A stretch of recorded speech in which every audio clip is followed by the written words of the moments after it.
if you remember, I've got it in my video when I did this on it. I've got the poster up on I think on the thumbnail.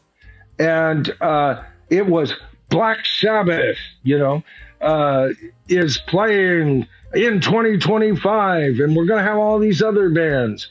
It's Black Sabbath.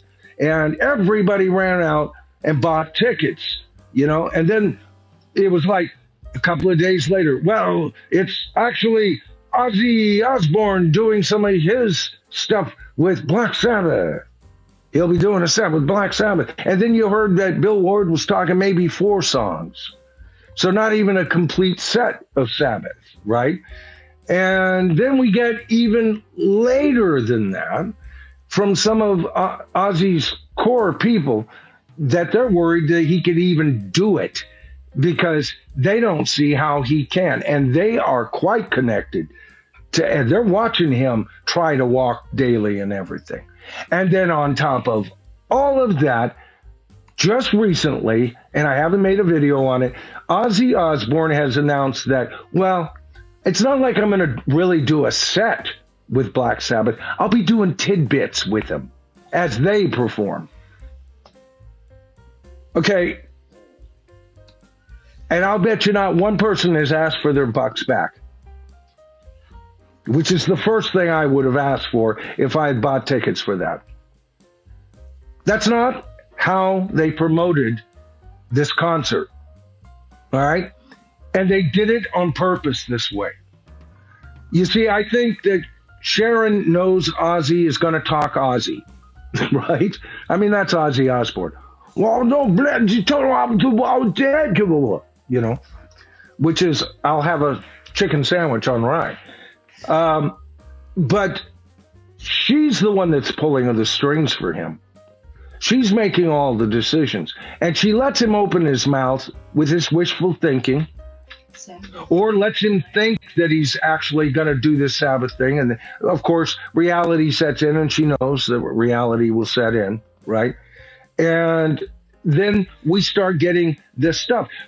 Before all these announcements happened, what did we have? We had Sharon, Karen's a better name, Sharon Osbourne and Tony Iommi together. No Ozzy. Well, in some cases, they were sitting. Ozzy can't sit.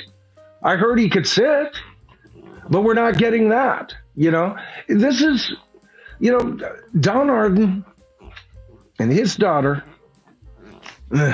can't stand either one of them. Stormcop says, Michael, what about all the bands that signed up to be on the ticket? Is it going to be 2 days? Yeah, good question, Stormcop. In case you guys didn't hear that, Kimberly's going, what about the bands who signed up to be on the ticket? Well, they signed up. This was months in advance. I can guarantee you, way before all of this. There was a lot of talk behind the scenes and everything. People are doing studies on just how well this concert could start and how to best promote it and everything. So, yeah, they'll be there. Of course they're going to be there. They're going to promote this as the Live Aid event of the 21st century, I'm sure, for heavy metal. And that's, to me, it's just false advertising right from the get-go. Right? Because people bought before. They were buying tickets before all the bands were even announced. You had a core set of bands. But people were buying under the power of Black Sabbath. All those bands didn't have their likenesses on that poster. That was Black Sabbath, right? So when people bought to see Sabbath, they go, oh, bonus, so-and-so's going to be there. Sammy Hagar, who's never met a genre he couldn't sneak his ass into. I love Sammy Hagar. He's one of my favorite vocalists, but man, what a thing he's turned into. Don't like the way he treated Jason Bonham.